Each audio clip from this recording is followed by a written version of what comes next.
with what we're going to be talking about. We, no, me, I am going to be talking about today. I haven't turned into a we yet. So I want to talk about living a life in balance, holy harmony, what that looks like, and there is no greater mantra for living in harmony with life as life shows itself than this idea of I allow and I accept. The very same song, I allow life to be what it is and I accept it for all that it is. That's a great mantra. Not easy, not easy. You know, it's the entire idea of the Serenity Prayer, those of you who are familiar with the 12-step program, this idea to have the serenity within ourselves to accept what we can't change, the courage to change what we can, and then the wisdom to know the difference, to know when it's not possible. So what does it take? You know, I find it interesting I'm talking about this topic because it's speaking directly to the life I'm living right now. What does it take to cultivate the capacity to be radically resilient? To be radically resilient. To deal with life on life's terms. To recover quickly when stuff shows up that we don't like or that isn't our idea of how the planet should go. How do we stay resilient when we lose our balance, when we're knocked off of our center, when stuff keeps happening? How do we recover and spring back, see? How do we find within ourselves that inner quality of resilience so that when we're punched by life circumstances, we don't fall apart, see? Because I know you're like me, I bet. I want life to be predictable, permanently wonderful, always reliable, and without doubt, very secure. Anybody not like those things? We all like that, don't we? So I thought a lot about it, and I was looking for images for today, and balance and harmony and all this stuff, and I ran across seesaw, and I thought, oh God, that's my life right now. I'm on the teeter-totter. A lot of you are on the teeter-totter. You've got stuff going on. If it's not going on for you personally, it's going on for someone you love, right? It's going on in your body, it's in your bank account, something.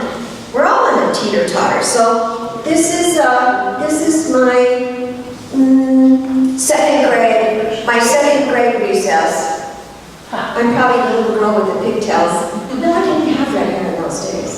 Oh well, I could be the girl with the pigtails anyway. Here I am in the recess, Mountain View Elementary School in Denver, Colorado.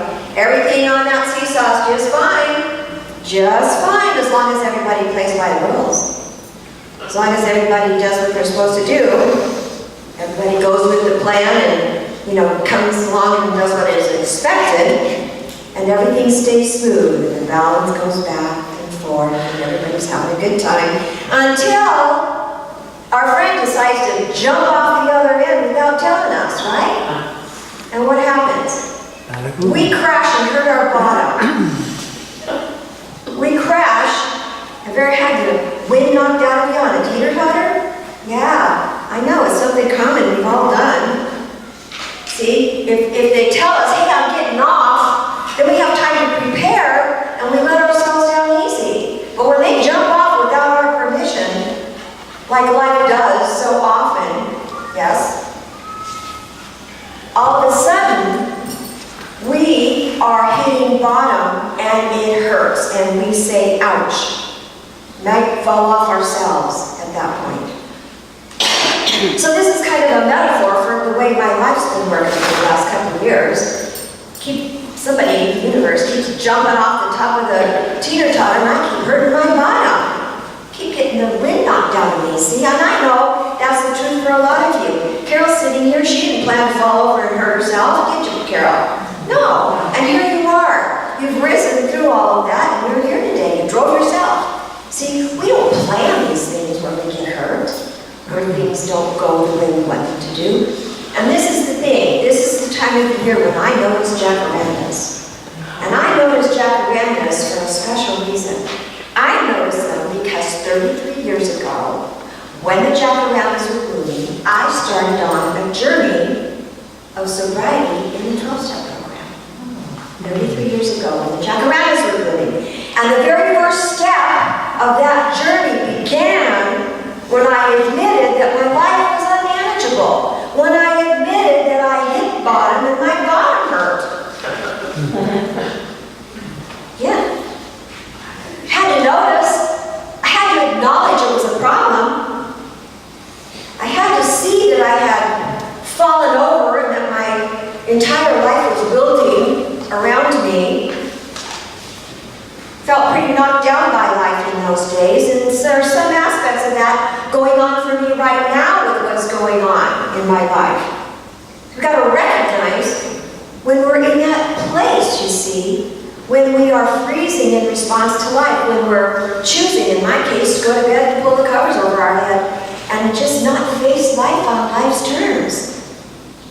When we feel like we've been stretched beyond, when we're out of balance, out of harmony, when we feel like, you know, those paddles when you were a little kid, did you ever have one of those wooden paddles with the elastic string and the ball? You know, keep bouncing the ball. Sometimes it would come back and snap and hit you in the face, yeah? The thing is, we've got to notice when we're in trouble. We've got to be able to count to 10, take a deep breath like Melinda's meditation encouraged us to do, and just relax into the experience so that we've got the capacity, this is how we stay resilient, we have the capacity to say, uh-oh, I'm in trouble. To tune in to that inner guidance system, that gap where God is, and push the reset button. See, we have to be able to adjust to whatever that thing is in the moment. And sometimes it takes 2 years of moments, over and over and over again, to return to a state of balance and harmony, see. So why is it important to even notice? Well, if you're not going to catch yourself in the act, you may go down that spiral of whatever that addiction is, right? You got to notice so that you can take action. You got to notice so that you don't do something that you might regret. See, for 33 years, every morning I get up and say, you know what, I'm not going to drink today. And when something pushes my button, I say, I'm not going to drink today. That's not going to make me drink. Now, I don't rage, and I usually don't eat, although I am kind of fond of chocolate. Never kick my dog. But you see, you got to catch yourself in the act before you do something you regret. Worst decision of all is to end it all. Been there. Don't want to go there again. Don't want to go there again. You got to make room to align yourself with your inner knowing and catch yourself before you go up in flames.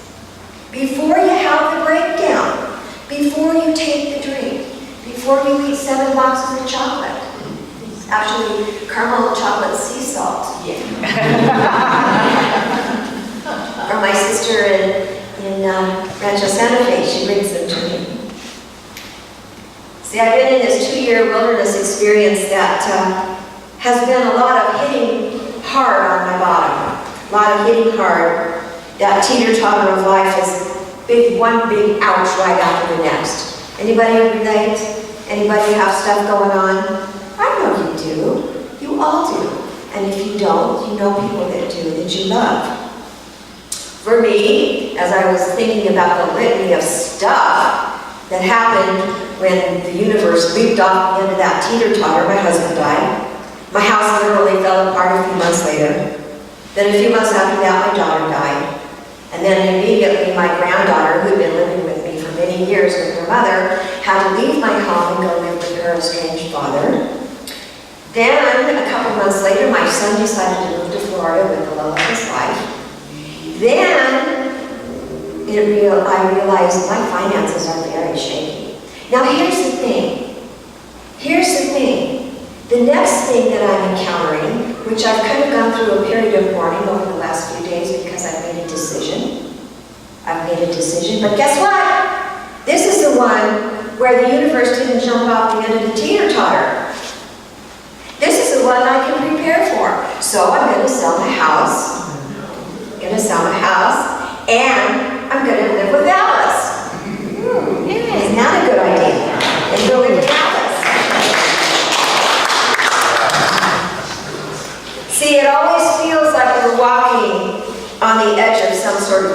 doesn't it? That we're always in that zone of the unknown.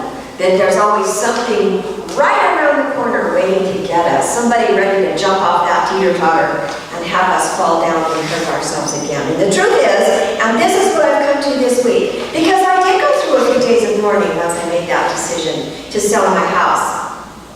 That's a big deal for me. That's what I do best, is create my home.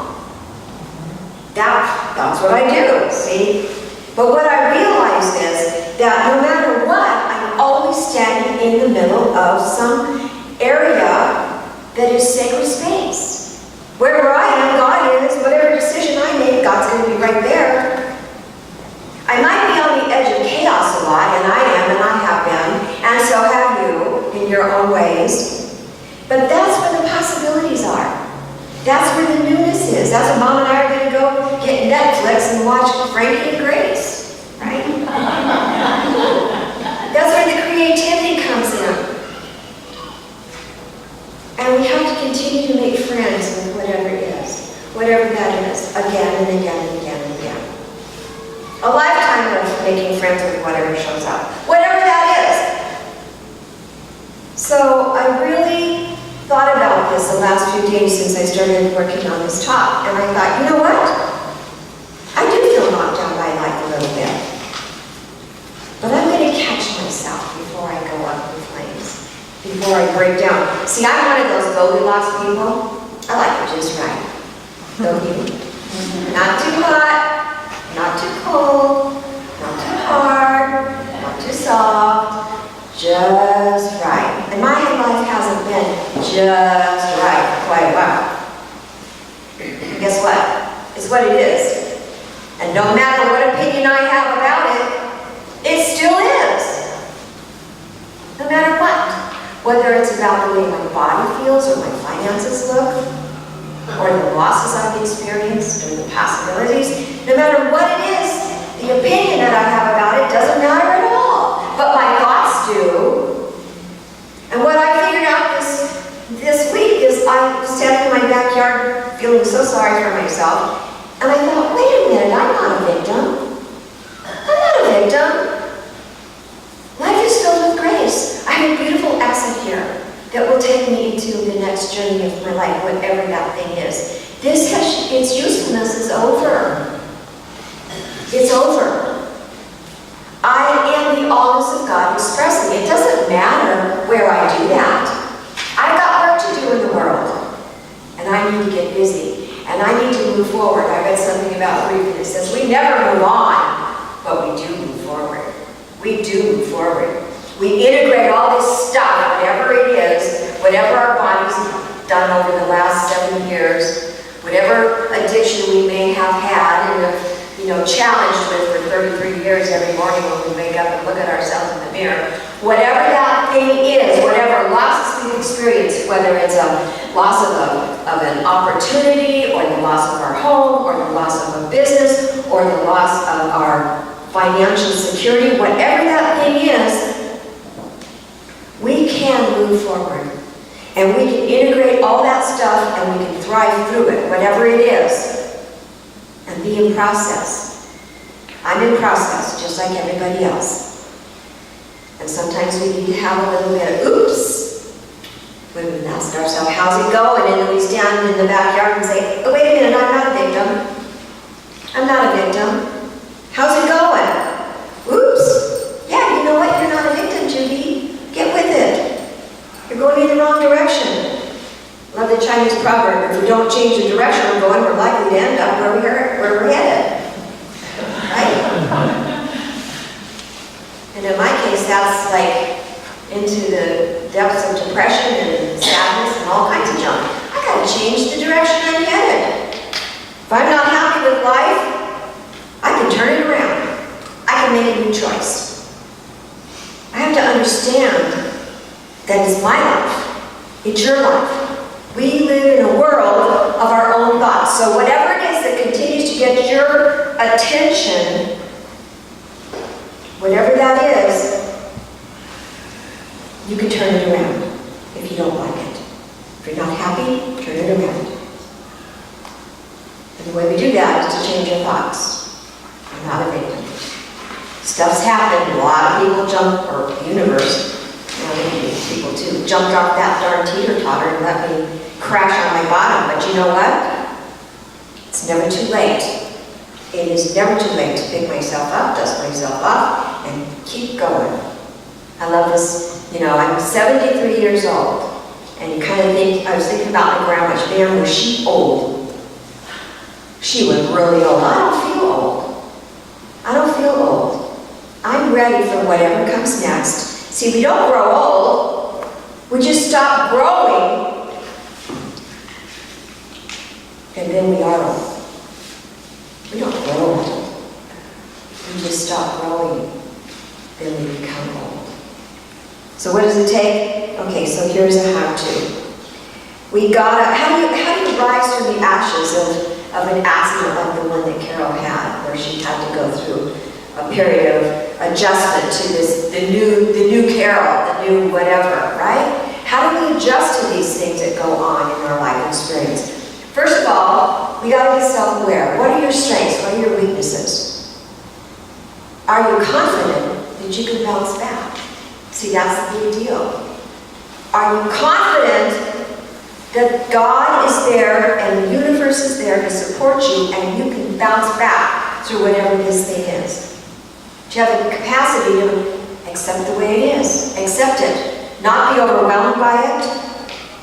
Don't push against it. We accept it, and that doesn't mean that we don't pray and move our feet. That doesn't mean we don't pray and move our feet. And what I realized this week in particular is I'm grateful. I'm very grateful. I'm grateful I have an asset that will carry me into the future. I'm grateful I have a mom who will allow me to come live with her. I'm grateful she has a beautiful home that will accommodate me. I'm grateful my dog Lucy can go. I'm even grateful that I have an opportunity to find, and I have enough time to try to find a home for 3 cats. Anybody want a cat, let me know. I have to be patient. I have to be patient. I've got to reduce my anxiety and focus on what's really important. Initially, I thought I'll pack up every single thing I have. I don't care what it is, I'm packing it up, I'm storing it. I'm going, why would you do that? now I'm going, I don't think I'm ever going to need that again, no matter what. See, we got to be patient so that we can focus on what's important. I got to open up to new ideas, new solutions, new possibilities. And this is a big deal, and this is really hard for most of us. I know one of us in particular, besides myself, this is really hard for, or maybe several of us. I got to have the capacity and the courage to reach out and ask for help. Yeah. That's what 12 Steps is all about. We support each other. We ask for help. So, remember, the old saying, this too shall pass. Well, I know this too shall pass, and I also know something else coming around the bend. That's what I know. But I also know there is a spiritual solution to absolutely everything. Because wherever I am, God is. And if I truly believe that, no matter what goes on, the outer might be a disaster. It may be chaos. But the thoughts that I hold about that, the thoughts that I carry with me, if I want to be a victim, okay, go ahead, it's really a depressing place to be. Very depressing. The outer may not change a lot, but if I can change the inner and my thoughts about whatever that thing is out there, or those many things that have happened in a short period of time, if I can get clear with that, I can live my life in allowing, in accepting, in serenity, in courage, in wisdom. And I can actually find that place where I don't have to say, ouch, so often when the teeter-totter of life comes my way. Thanks for listening.